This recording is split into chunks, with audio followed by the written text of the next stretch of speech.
Thank you all so much for being here with us. And thank you, Beili, for being the reason that we're all here together. I think we share a huge debt of gratitude to the entire Art League team, but especially Zaira and Ginny and everybody working so hard on so many fronts. It's a very small but mighty team, and it's such a pleasure to see your work installed in their space. So thank you, Art League.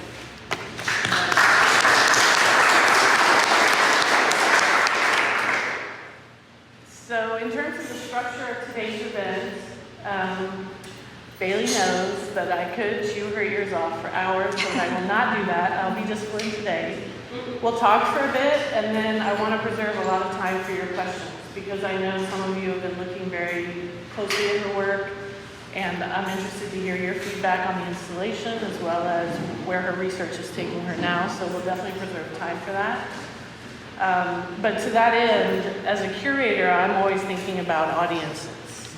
And you've had the great good fortune to have audiences globally, as well as everywhere from Anchorage to Houston, and east, west, north, and south in the United States.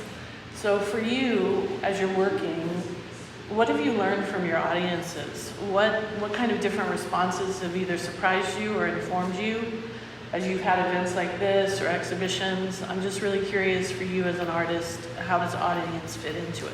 Sure. That's a wonderful question. First of all, thank you all for coming. We said a lot of things, and I'm deeply, deeply honored to be sitting here talking with all of you. And you're the reason that I make the work I make.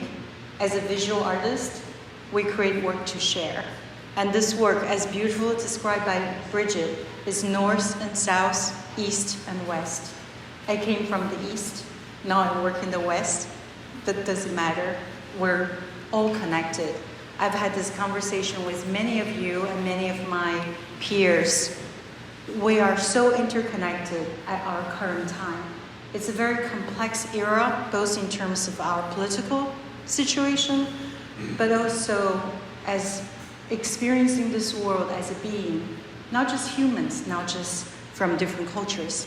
What we do to the environment impacts everything, every living thing. So that's kind of the beginning of how I started this new body of work. When I talk about my practice, I refer to it as I'm looking at cultural, migration, social, and environmental concerns.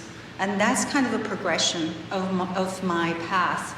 Right now I'm focusing on this global issue that's impossible to grasp.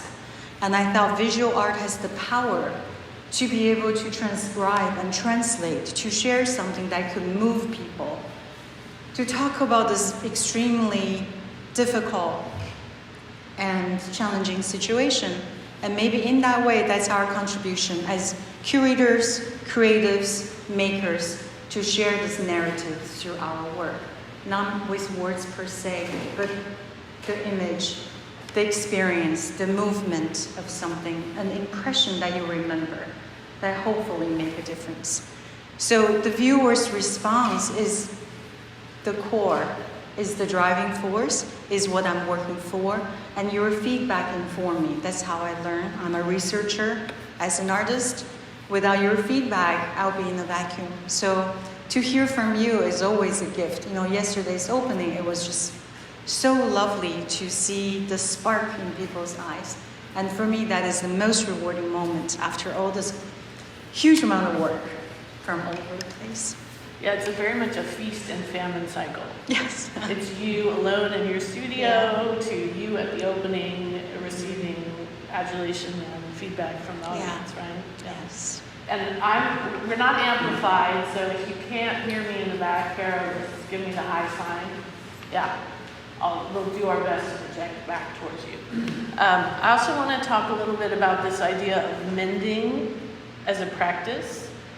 As Zaira mentioned, the new monograph, which we're all so excited to see, is titled Mend, but it's been a through line since the Mending Project in the early part of your work, all the way through to even when we showed Each and Every at Asia Society. you had a mending performance imbued in that. Can you talk a little bit about how mending informs what you're doing and what that means to you? Yes, that's a wonderful question. And can you guys hear me in the back? So I'll try to project. Like sitting down is a bit harder, but I'm gonna lean forward. We're gonna lean in. We'll lean in. I sew a lot, and I sew to mend. When I talk about mending, it's manifested and illustrated through this very simple and mundane action of sewing. It's the most simple thing. I learned to sew as a little girl growing up in China. I was born in a village in northern China. If you have a chance to go to my website, one of the earliest works I did was a replica of the type of house I was born in. It's an adobe home in the village. There's no running water.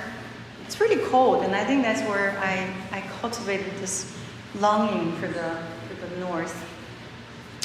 And the women in the village, they sewed everything, right? You can't just go to the store and buy some clothes. So they sewed clothing, winter jackets, comforters. I remember vividly that my mother would lay out cloths and lay cotton down and another layer and stitch everything together. That was our comforter.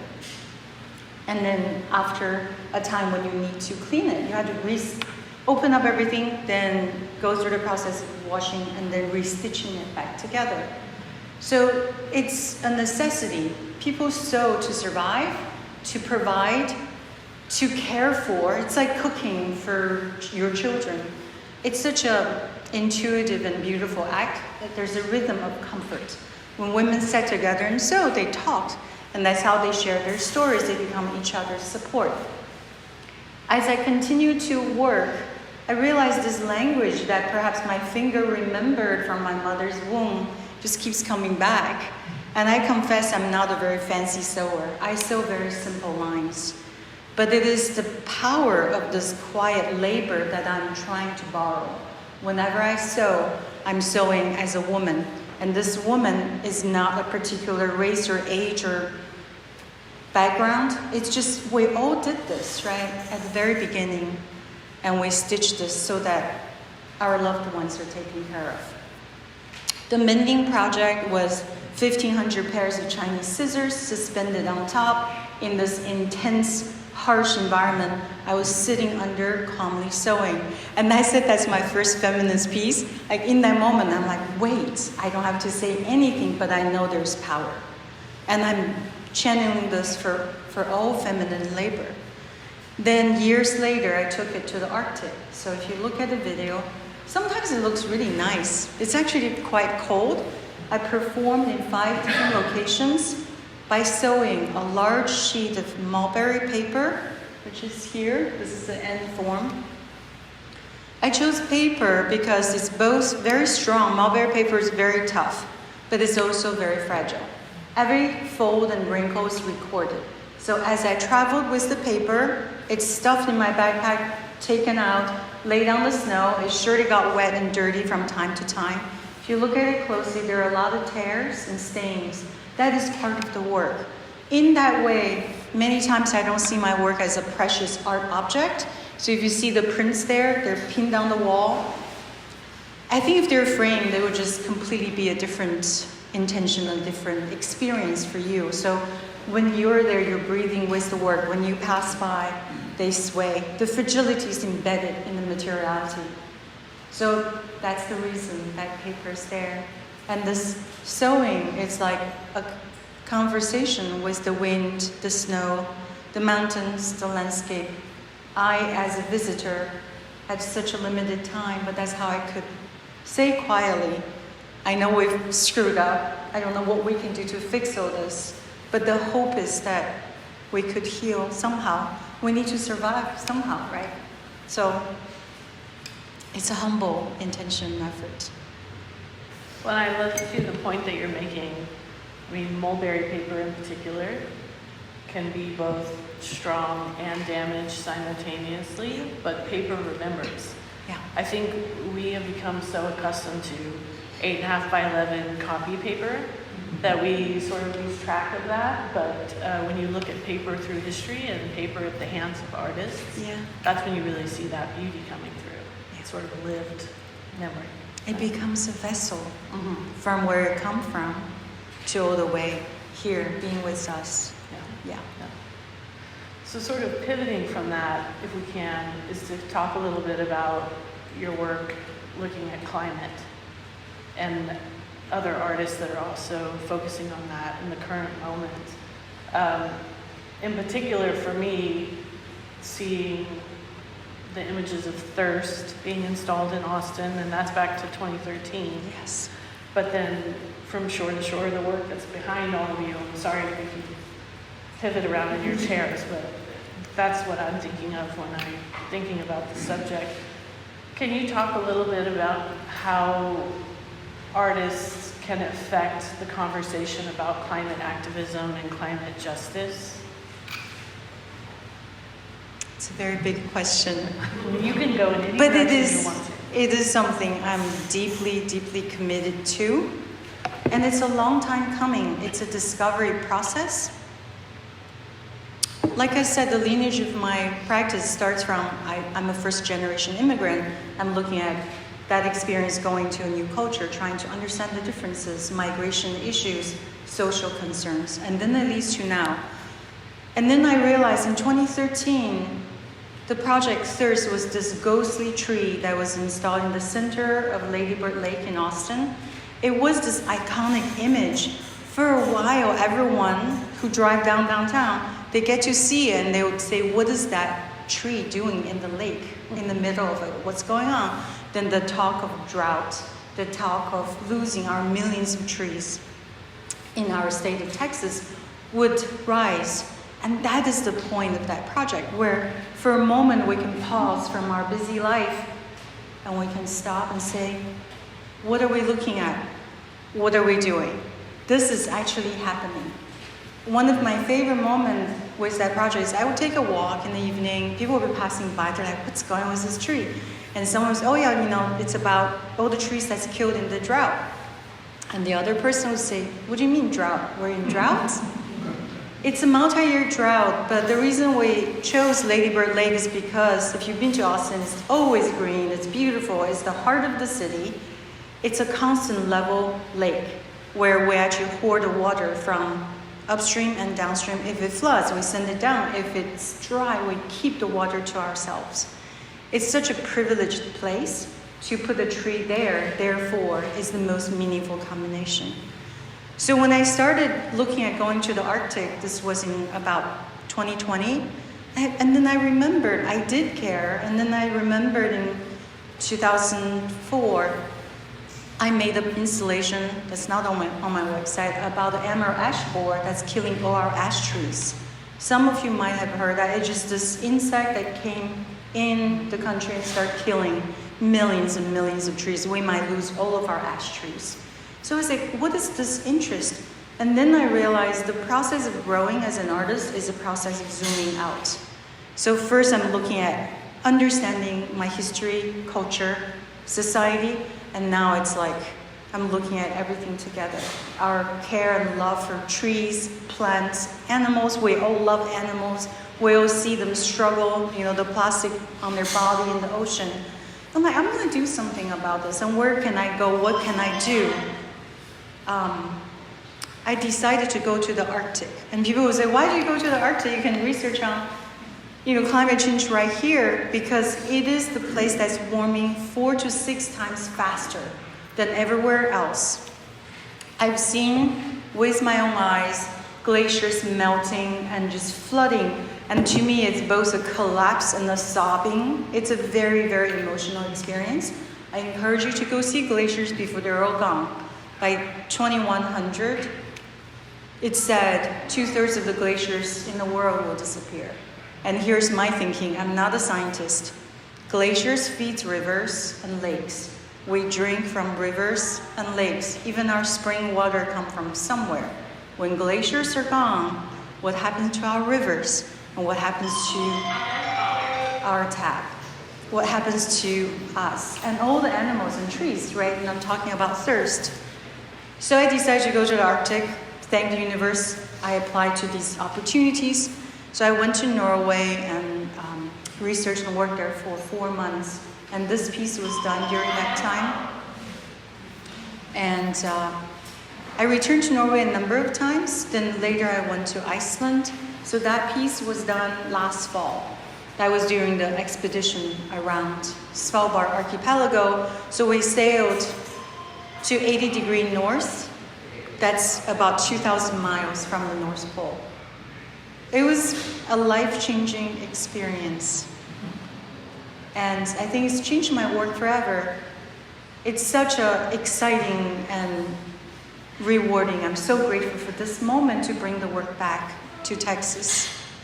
Even though we think we're north and south, the water, the rising sea connect us all. I think one of the great privileges of working in a curatorial space is the planning process that you participate in with the artist. For me, I've learned so much from working with all of you and the kind of nuts and bolts of color choices for wall paint, which people would be astounded at how much time we spend on that. It's slightly embarrassing, but it's real. So I commend you and Zyra for great choices, but it's also, it impacts the way audiences absorb the work. Yeah. So from our experience working together at Asia Society on Sightlines, when we installed the wish gold there, and then from shore to shore here, Yeah. I really admire the choices that you make because, I mean, to be perfectly honest, it puts the artwork more at risk because it's closer to the visitor, but it allows them to engage more deeply with the work, I feel. Yeah. So I'm wondering, can you talk a little bit about when that installation reality comes into your process, into your creative process? Are you addressing something like from shore to shore or wish gold from the beginning, knowing already how you want to see it displayed, or is it much later? And maybe for each work it's different, probably. But can you talk a little bit about sort of pulling back the curtain and sharing with the audience how you as an artist address installation? Sure. Really happy to share that. And sometimes I wish people could see behind the scene. If you came last weekend, Zara knows this room was packed with all kinds of stuff. Power tools, cords, everything's laid out everywhere. But it's such a rich and exciting moment. To me, that is when you can say the gallery is an extension of the studio. It's a workspace. And then, of course, it gets all cleaned up, which is also beautiful. It becomes this dream space, almost. When I came 2 days ago, I sort of it took my breath away, actually. I was like, oh, everything's floating in a way. And that's exciting. That's extremely satisfying. One thing I love to do is to watch you to experience the work. Your response means so much to me. It goes back to your first question of the viewership. Because it's a collaboration. It's a sharing. I offer this, you give me feedback. And together, we're witnessing what's happening to our world. And we're making meaning together. It's like co-creating in that way. When it comes to installation, the decision comes, I have to say I'm very grateful and very lucky. Many times it's very intuitive. I know what I want it to be. I hate to say this, but I know this, I want it to be directly on the wall. I did not want it to be framed. I did not want the paper to be settled. I wanted to have the lightness and it curl up a little bit. And yes, it really challenges the work. It's pinned. There is a puncture. So immediately that precise, precious print is no longer. But I think it's much more important to me that you're breathing with the work than preserving the value or the pristine quality. Same means right along the line of this piece right here. And I love imperfection. If you look at my sewing, this is really carefully sewn. If you look at it, there are stitches that's not exactly the same distance, and it's intentional that now every break is framed, it kind of fades, right? So it's about losing this environment, but then also maybe it's emerging. It's not complete. Even the hem, the edge of it. I could close it, make it really beautiful, and it protects the fabric. perfectly, is I think I'm going to leave it open. It's hence all the different distance of the threads. It's this chaos that we're facing, and I get to, I don't know, play with that. Mm-hmm. So I knew I wanted this to be a room. I don't know if you see it that way, but it's a room you can walk in, then all the water is right above you. It's like eye level, but a little bit above. So that sense of urgency is experienced by your body. Yeah. Sort of going into that a little more, I think it also extends to the choice of medium. Mm-hmm. We've been talking about how as your photography can be part of your medium. In the presence of this installation, video becomes part of the medium that you choose. Mm-hmm. At the opening last night, Lupe Hernandez talked about your shared connection. He probably wasn't coming expecting to see paper cutting as one of your medium on display. Can you talk a little bit about the chicken and egg nature of that? Is the concept there first and then you seek a medium to express it, or is it an exploration of a particular medium that drives a project? That is an excellent question. Like, where does the idea come from? Does the idea come first and material? So the answer is it depends, and it's both. Sometimes a material triggers this thought, this transformation that leads to a piece of work. Sometimes the space calls for a vision to be realized. And I've done projects that wouldn't happen if I didn't go to that space, see it, and say, I know what I want to do here. But other times, it is this desire to talk about something, to tell a story, and I needed a material to serve as the vessel. So for example, the paper came because I know I want to sew in the snow, and what can I use that's strong? So the idea came first in this case. But I have a piece on my website. It's called Recall. It's a house installation that's made of pure paraffin wax strands. So if you touch it, it will break. It's extremely delicate. So that came from this space. I saw this emptied, abandoned barn, and the lights were all falling through from the broken roof. And they have these dots that just glided throughout the day, and I'm like, what a magical space, and I want to catch the light. Then Recall was born. It's like the echo of the barn become a house, and the house is made of wax, and they caught the light, and they swayed. It depends on the wind. Sometimes it's very still, like right now. Other times it's swayed. So it has a life of its own. In that case, it was the space, then the material come together, and this image of the house that I was working with once before came back. And the title sort of came as Recall. What about this idea that I grapple with all the time, the biography of the object? As somebody who's worked curatorially in spaces where we present classical or early material, that biography of the object becomes very important on both a curatorial and ethical plane. Mm-hmm. But for you, I'm thinking specifically of the work that surrounds us now with the bricks of Venice. You know, in some ways, 100 years in the future, I think this work is going to almost be a eulogy to a Venice that in the future we probably wouldn't recognize now. Mm-hmm. So can you talk a little bit about how maybe the biography of the object does inform what you're doing, or maybe it's something that comes later, but I feel like I see it when I'm looking curatorially at your work. Yeah. It's such an interesting thought. I definitely, when I was making the work, so the bricks in this building in Venice, it's a ground level studio. I traced the bricks, that's all the black mark you see. It's 500-year-old. The space is really old, and you can see it in the bricks. They're crumbling, they're decaying in front of us in this slow motion, right?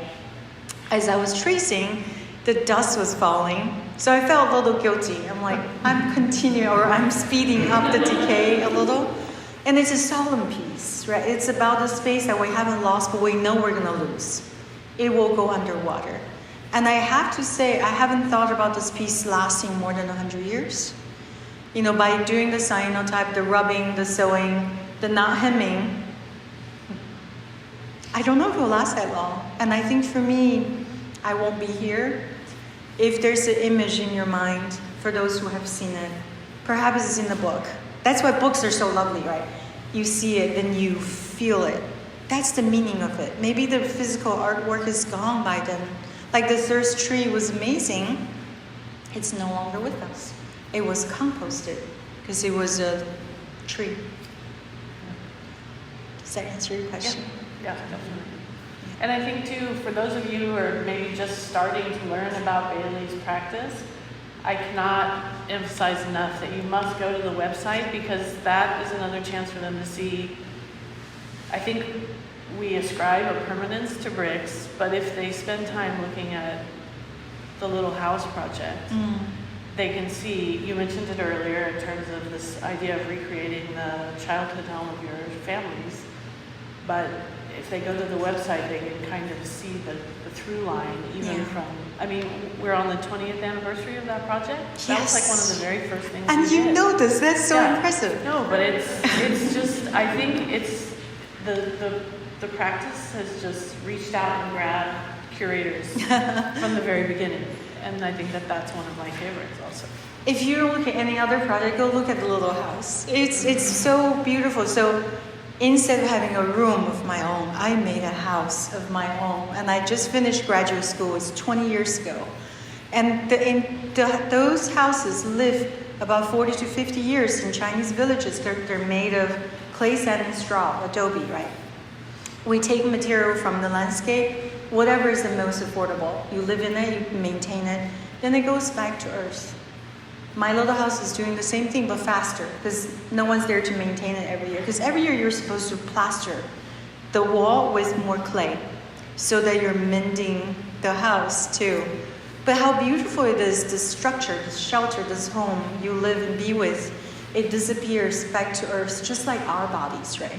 And I really think about 100 years ago, we're not here, we weren't here. 100 years from now, we're not here. And what matters? What matters to you during this time we have? What do you want to say?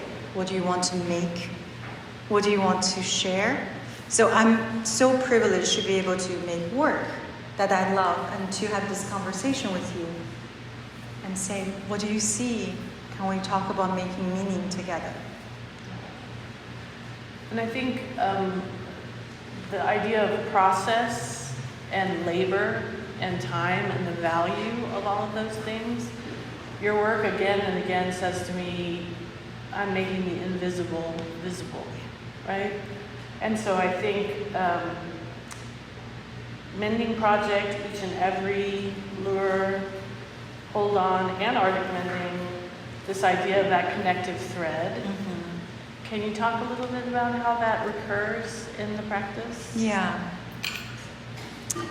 I work with my hands, and I love quiet, repetitive, meditative work. It allows me to be with the work. It's also a time I get to understand. Like the whole time I'm making, I'm not as clear as now. Like I know what I'm talking about. I know how to install it. All that comes during making. So it's that time to really get to know the work and to also put my energy into it. So I believe when you come in this space, you are responding to all that labor I put in.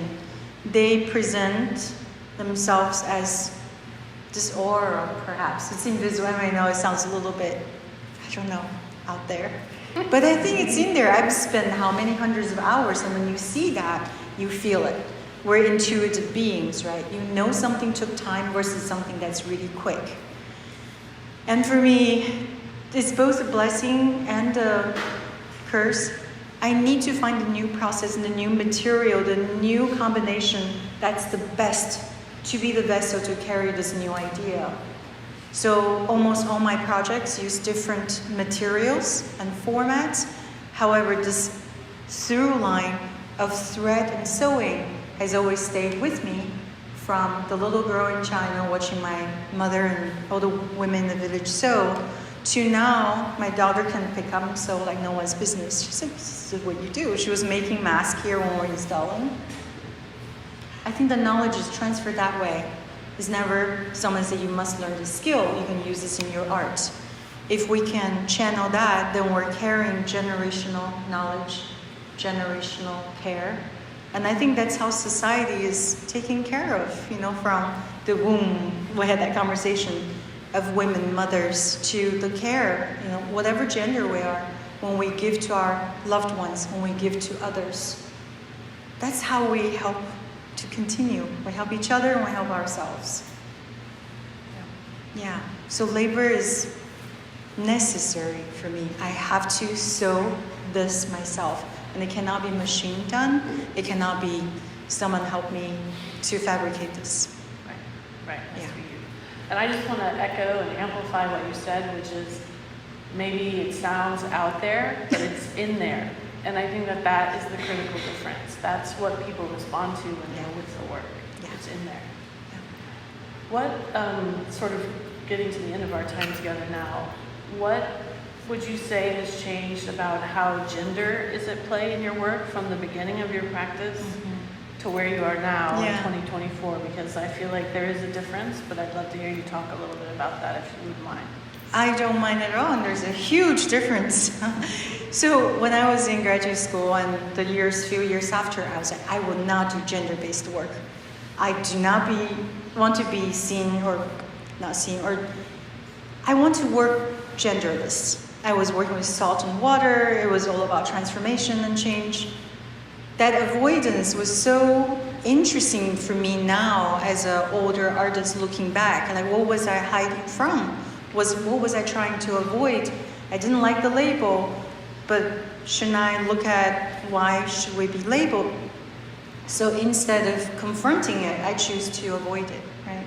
And then the mending project sort of just came from nowhere. It was such an interesting piece. And coming back to your earlier question, does it come from material? Does it come from space? That piece just came from air. I was sewing a lot. So I was doing like the coiled thread. It's very feminine material and process. I'm like, I really want to do scissors. I love this object. It's from my culture. Women use it. They use it to work. They use it as a weapon, as self-defense. If you see an old Chinese movie, women are always like, stay away. I was like, I want to have a cloud of it, and I want to sit under it. So, and I had the sketch and everything. I had no gallery. I had no scissors. And I was just like, I need to find a place to do this. And it took me probably about almost a year, and I got the Women Their Work show in Austin. If you know, Women Their Work is this legendary, it's talking about the perfect universe answer. Women Their Work gave me a show. I had to apply, and I got the show. And it's women's work, because I want to sit under and sew, and it's women's object, weapon, whatever you call the scissors. So I imported that from China. My dear father helped me to ship it to Austin. And I had the scissors, and I sat under, and the whole piece just came.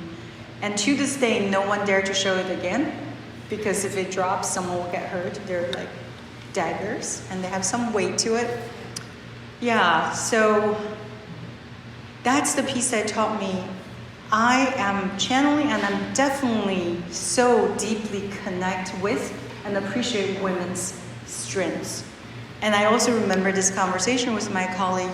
I said, I admire strengths. I don't admire power. I think strengths is important. When I talk about my work, sometimes I say resilience. I see that as a strength. And that woman who's sewing, she's enduring in this impossible situation. She's creating and healing. And that's what I'm hoping to take it to a place that no one's looking at me, and I'm just giving it out there to the snow. Hopefully it receives it. So I am a feminist, maybe not by statement, but it's this quiet act. Because I sew my daughter's clothes, my mother sewed my clothes, and I know that's going to continue. And I started finally in recent years to see women's work as the most fundamental and powerful that enables our world, society, humanity. So there's gender. And I think the point that you're making is so important for each of us. Power is an inner wellspring. Yeah. Strength. Strength is an inner wellspring. It's confusing, right? Yeah. But power is something that gets exercised on Yeah. other people. So I think the strength in your work is what we respond to, because it is just sort of flowing out towards each of us. Yeah. As a last question for me, I would love to talk about the book because that has been a joyous experience. And I would like to give a huge, huge shout out to Art League for remaining committed to the printed book for artists. A lot of institutions have gone towards digital, which is also really important.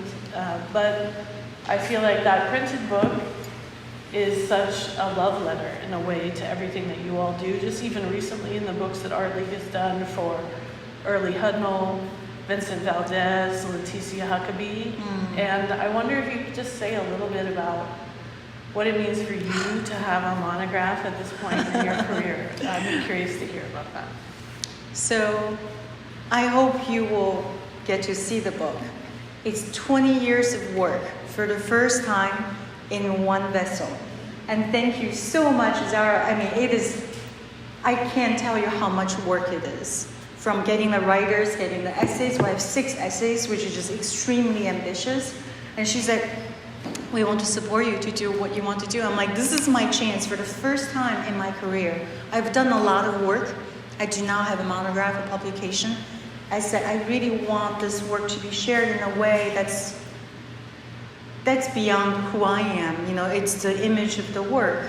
And it's this record that lives on. Talk about time and the duration of our influence here. So I can't wait to see it come out. And it is such a big deal. And thank you for your trust. Because when we first started talking, you know, it started with a catalog. And I said, but I want to talk about all the work that lead to this body of work. Could we do that? And Zara said, yeah, we can make it work. We'll find ways to raise money. We'll find ways to design and get everything together. It's such a good teamwork. So it's coming out. Thank you so much. Thank you, Jenny. I know it's a huge ask of this, you know, very, very, I don't know, just lovely institution. Like, you guys took on so much extra work for that book. I think it's a beautiful component of the Texas Artist of the Year award, is that it is that benchmark for so many of the artists that are being recognized. And I think that, you know, we have to build the archives that we want to see. They don't necessarily exist, so we have to build them. And we have to publish the books that we believe are going to be a legacy to the future. So for me as a researcher and as a curator, this series of publications is critically important. And I'm so delighted that this is coming out for you and that people will be able to have their paws on it in October. Me included. I'm excited. Yeah. And I'm so grateful to Zara and Kathy. We were talking about archive, and I'm like, archive? What's archive? I mean, I kind of know, but I never thought about it in my own practice. Yes. It's like, oh, you should really have a way of remembering. Yeah. Thank you for that.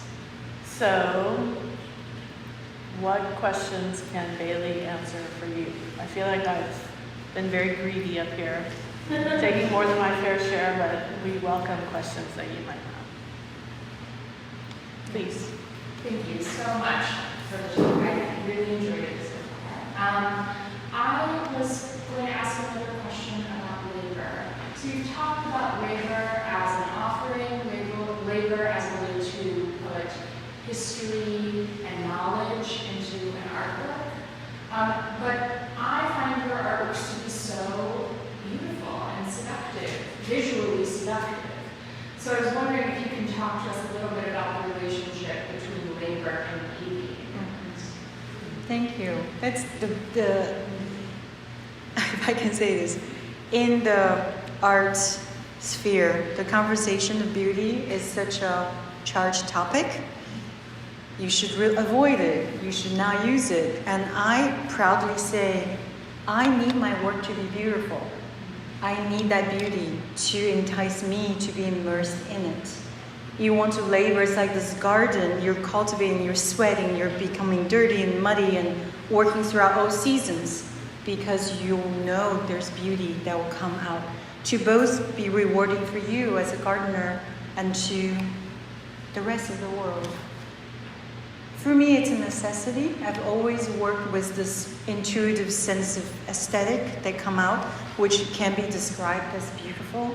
But I think beauty through hand making, through that sincere, genuine labor, through that solitude of intensity and just being fully giving all to the work, that beauty is real. That beauty has weight. And I think in that way, I'm sitting here feeling like an honest artist, and I say, if you see this as beautiful, that makes me so happy.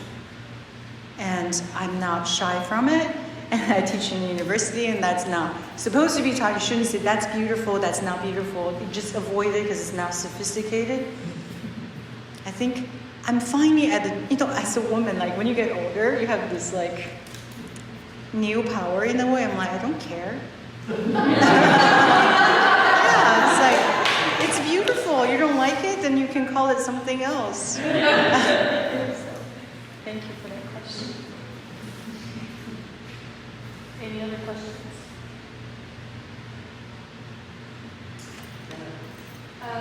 I wonder if you ever think of your work changing meaning from the moment you're doing and the act of doing it, like when you're doing it, you're feeling this sort of, connection to the act towards you finish it, and then depending on where you're showing it, or if it happens in a private collection, if by being in a private living room, it lost meaning to you and you're concerned about it or not at all.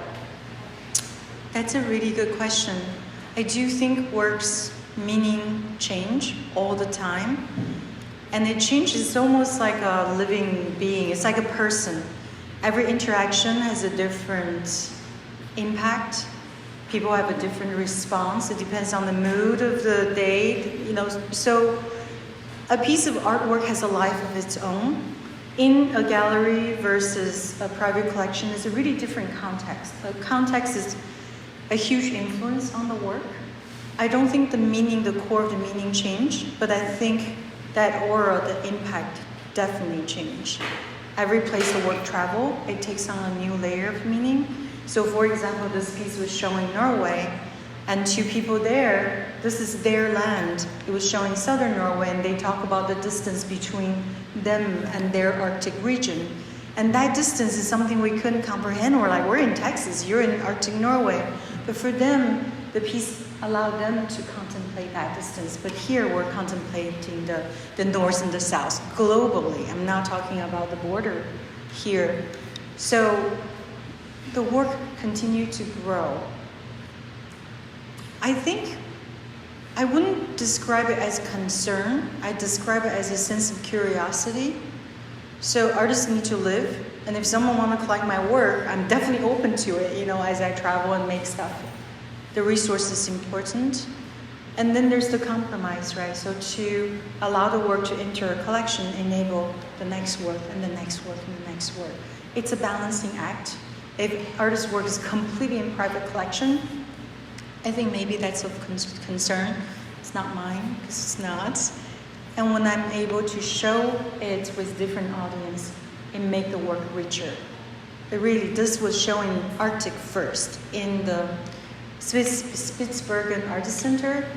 And it's all northern people, Arctic people looking at this influence of the Mississippi River. The plastic debris from the river goes to the ocean, and goes to the Gulf Stream, and goes to their shore too. It's that conversation. But here we talk about this is done in our neighboring state. This is on the shore very near to Houston. So the connection is built as the work travel.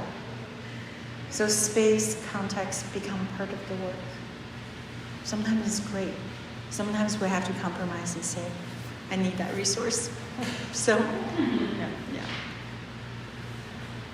Thank you again for your time and attention this afternoon. It's been a treat to be with all of you. And Beili, thank you so much for this work, this exhibition, and your insights today during the conversation. And congratulations again Thank you. on the award. So thank you again. Thank you for all your great questions, and thank you everyone. I'm hanging around, so if you have